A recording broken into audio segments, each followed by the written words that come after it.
আমাদের জাতীয় মাছ ইলিশ।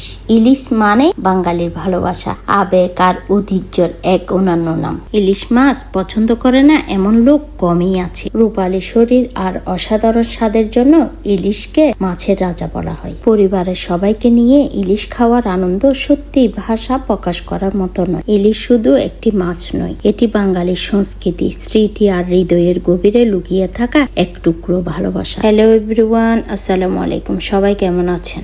আজ আমি আবারও আরেকটি নতুন ব্লগ নিয়ে চলে আসলাম। আজ আমি রান্না করব কম মশলায় ইলিশ মাছ।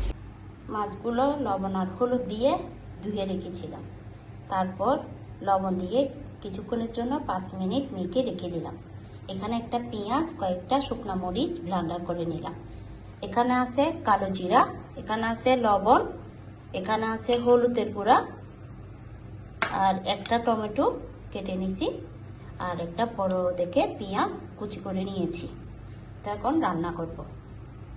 তো বিসমিল্লাহ বলে আমি চুলাটা জ্বালিয়ে দিচ্ছি। বিসমিল্লাহ। কড়াইটা বসিয়ে দিলাম।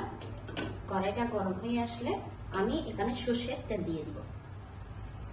কড়াইটা গরম হয়ে এসছে, আমি এখন তেল দিয়ে দিচ্ছি। বিসমিল্লাহ।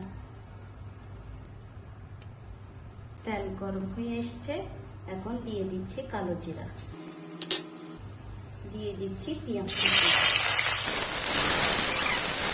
পেঁয়াজগুলো ভাজা হয়ে গেছে, এখন দিয়ে দিচ্ছি বাটা মশলাগুলো।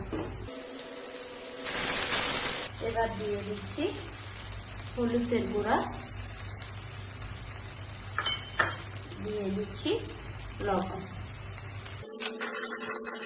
একটু পানি দিয়ে দিলাম। এবার মাছগুলো বসিয়ে দিব একটা একটা করে। ডিমগুলো দিয়ে দিচ্ছি।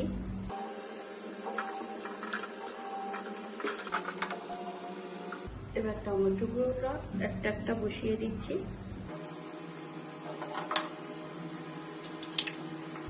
একটু গরম পানি দিয়ে চুল দিয়ে দিব, বেশি দিব না, আমি মাখা মাখা করবো বলে।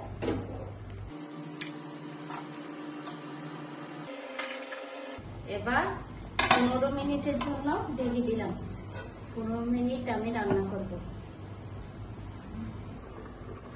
আমার রান্না করা শেষ। এখন উপর থেকে দিয়ে দিব কয়েকটা কাঁচামরিচ আর দিয়ে দিচ্ছি ধনিয়া পাতা। সবাই ভালো থাকবেন, সুস্থ থাকবেন। আল্লাহ হাফেজ।